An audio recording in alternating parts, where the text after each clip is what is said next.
Time for Alamogordo Town News on Crazy Radio. I'm Anthony Lucero. When it comes to news on 95.1 FM, weather always comes first. A major winter storm is going to continue to bring widespread hazards through tonight, including damaging winds, blizzard conditions, severe weather, and localized flash flooding from the central to eastern U.S. A Pacific storm is going to bring widespread valley rain and mountain snow across California into the Great Basin and Intermountain West today through Friday.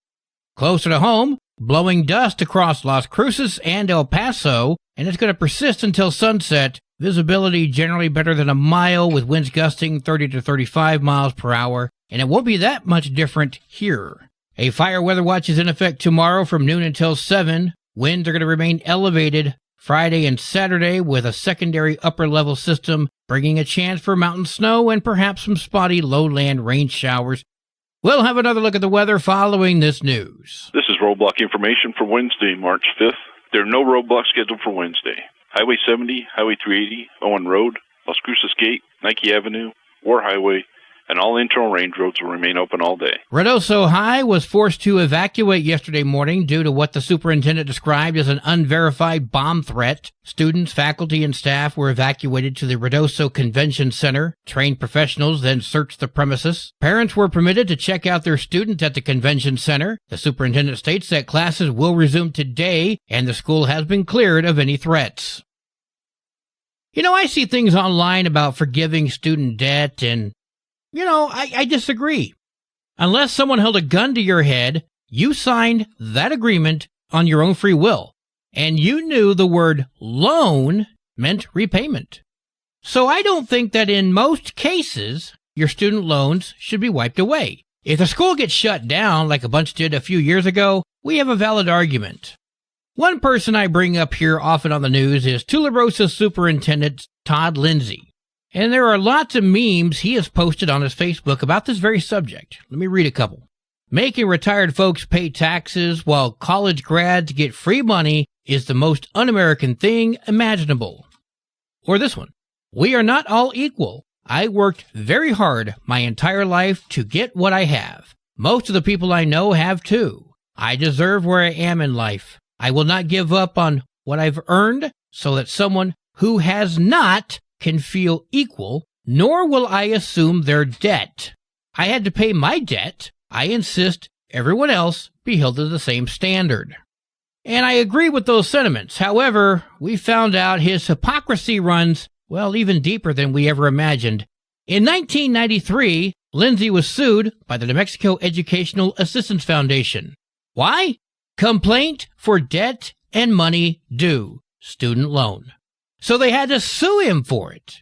By September of that year, a notice of dismissal was filed and granted without prejudice, meaning it was dismissed, but with an option to revisit and reopen the suit at a later date. I don't see that this ever happened, and here we are over 30 years later, and this is a dead issue at this point. But reviewing what he had posted, I had to pay my debt. I insist everyone else be held to the same standard.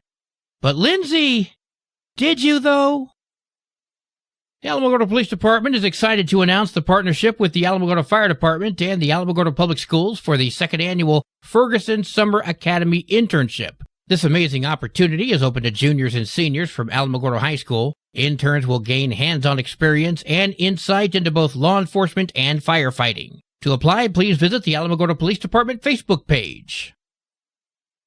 Today is Wednesday. Let's have a libertarian perspective with Chris Lucchini. Hi, this is Chris Lucchini, chair of the Libertarian Party of New Mexico, with an episode called Drunk with Power. The ever-expanding DUI scandal involving, so far, the Albuquerque PD, Bernalillo County Sheriff's Department, and now the state police, has managed to make national news. For those of you that don't know, the scandal goes back to the 1990s until just last year.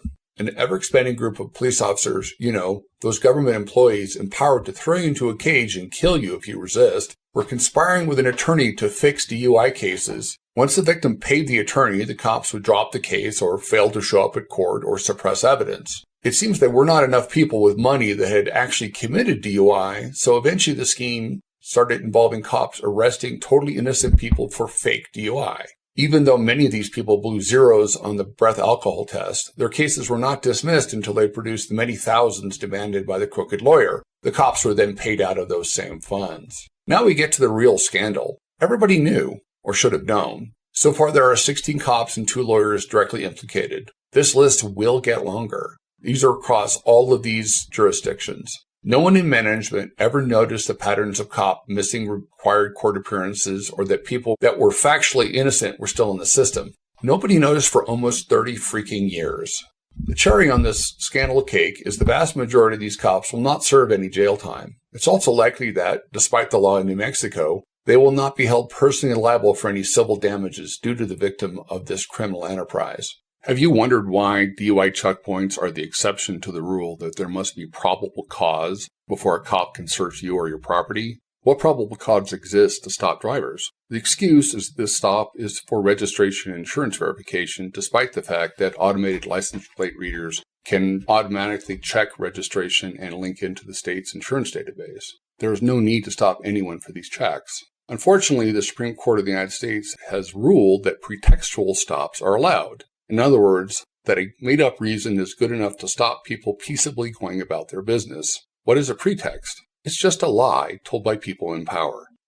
This is Chris Lucchini, chair of the Libertarian Party of New Mexico, and I hope you join me next week for my next episode. I've got a pretty good story about the DWI scandal after the break that will probably make your blood run cold.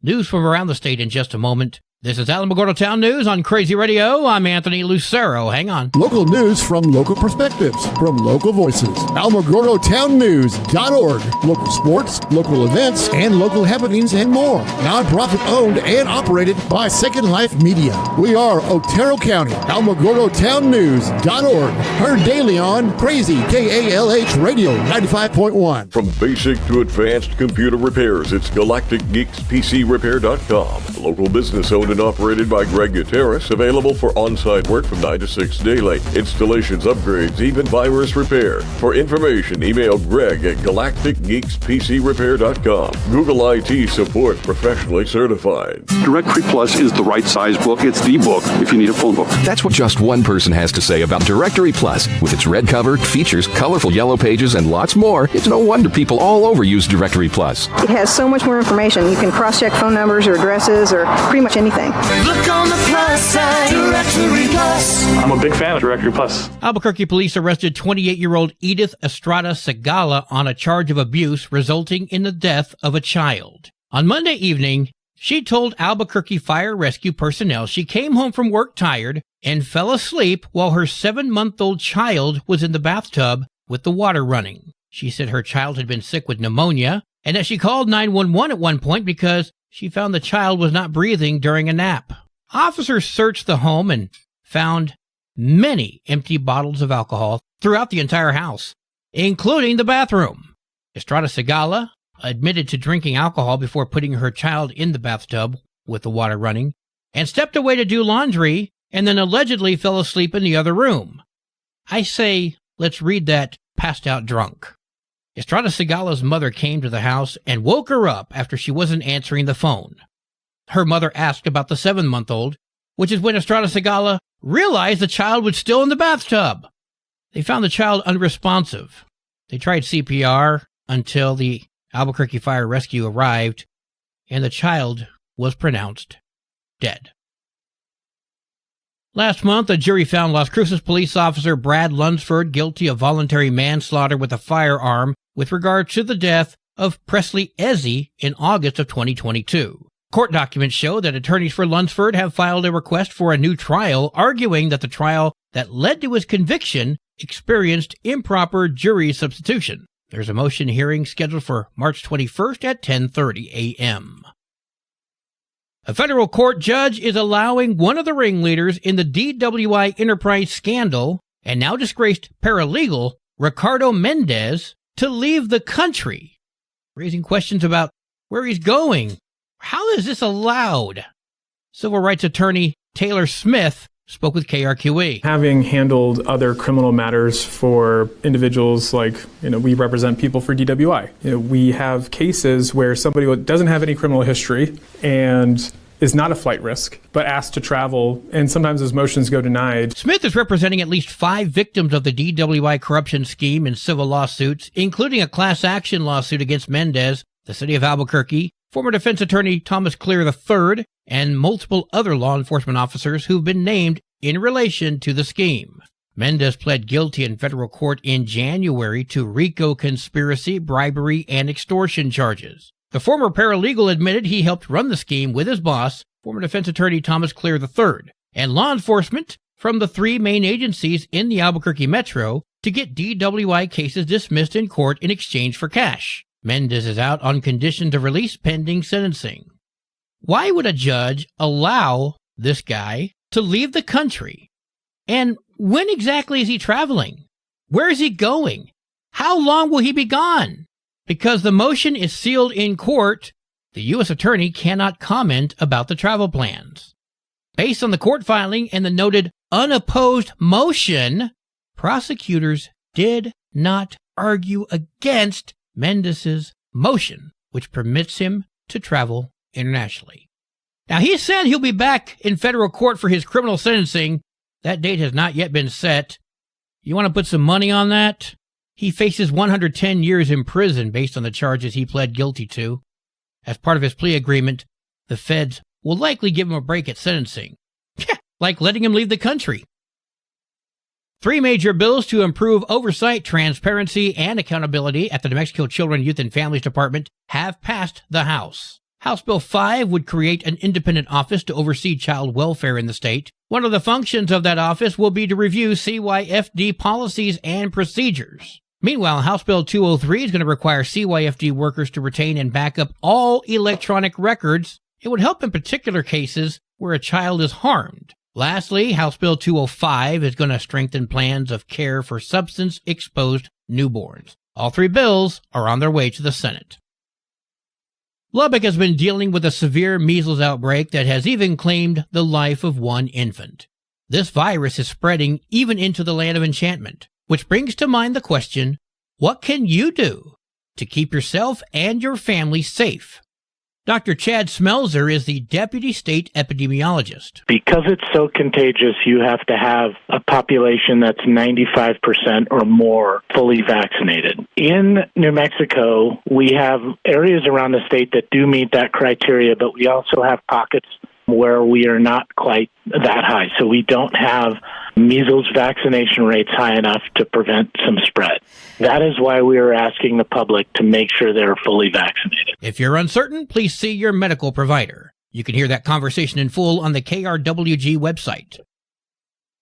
Sports and weather are coming up next. You're listening to Alamogordo Town News on Crazy Radio. I'm Anthony Lucero. They are role models and educators. Their work requires a great deal of time and energy for very little pay. Who are these unsung heroes? Thanks, Coach. Thanks, Coach. The simple truth about education-based athletics in New Mexico is this. Without a committed team of coaches and administrators, they just wouldn't be possible. School sports, they bring out the best in all of us. This message presented by the New Mexico Activities Association and the New Mexico Athletic Directors Association. There are 7 games for New Mexico softball today, including Chaparral at Hatch Valley. 6 games for New Mexico baseball. Chaparral heads to Cobre is one example. Your Crazy Radio spot-on weather forecast for the Tularosa Basin today calls for mostly sunny skies, winds gusting up to 16 miles per hour. Partly cloudy skies tonight, winds gusting up to 19. A fire weather watch is in effect tomorrow from noon until 7. You can expect areas of blowing dust. Otherwise, partly sunny skies and windy with wind gusts up to 48 miles per hour. Your high today in the basin, 68. Low tonight of 48. High tomorrow, 69 degrees. In Cloudcroft, mostly sunny skies with winds gusting up to 25 miles per hour. Partly cloudy tonight with winds gusting up to 32. Partly sunny and windy tomorrow, winds gusting as high as 55. Your high today in Cloudcroft, 49. Low tonight of 36. Wind chills are going to make it feel like it's 27. High tomorrow of 48 degrees. Local breaking news can be found on our website, alamogordotownnews.org, and you can learn more about Crazy Radio by visiting kalhradio.org. Also, check out the Crazy KALH Radio YouTube channel. That's where we post our daily newscasts, complete interviews, and other information which concerns everyone in the Tularosa Basin. Be sure to give this video a like and subscribe to our channel if you've not done so already. That way you too can remain informed of the goings-on in the Tularosa Basin. And that concludes today's edition of Alamogordo Town News on Crazy Radio. I'm Anthony Lucero.